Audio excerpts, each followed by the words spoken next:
اچھا، خدا کے قرب کا آسان سا طریقہ کیا ہے؟ خدا کا قرب کا سب سے آسان طریقہ ہے کہ آپ مرشد سے رابطہ رکھو، وہ آپ پر نگاہ کرے گا. سب سے آسان طریقہ یہ ہے. آپ کو چلوں کا ضرورت نہیں ہے کہ آپ 20 سال 30 سال 40 سال چلے نکالیں.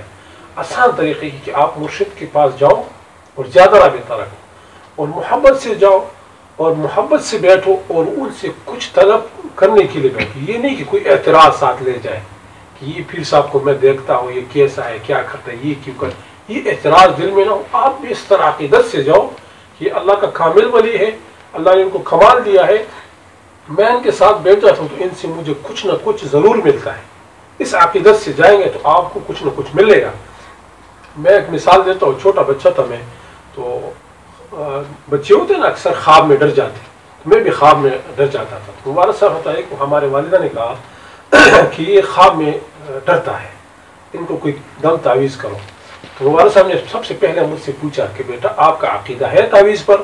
میں نے کہا جی الحمدللہ ہے.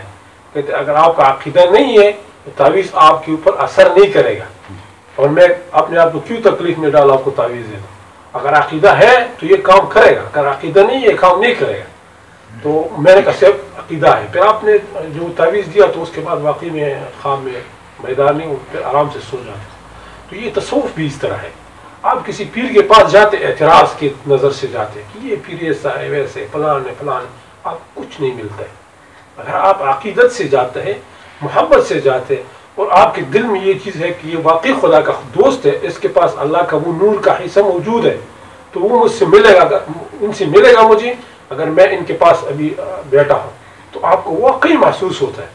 اگر یہ نیت نہیں ہے، یہ عقیدہ نہیں ہے، تو پھر آپ کو کچھ نہیں ملتا. جیسے وہی مثال ہے تعویذ کا، مبارک صاحب نے مجھے فرمایا تھا. تو یہ سب سے آسان طریقہ ہے کہ مرشد کے پاس آپ کا کام ہے صرف آنا جانا، اور عقیدت محبت سے جائے اور یہ طلب رکھے کہ ان سے مجھے کچھ ملے گا، تو پھر ملتا ہے ضرور ملے. اور تو وہ طریقے ہیں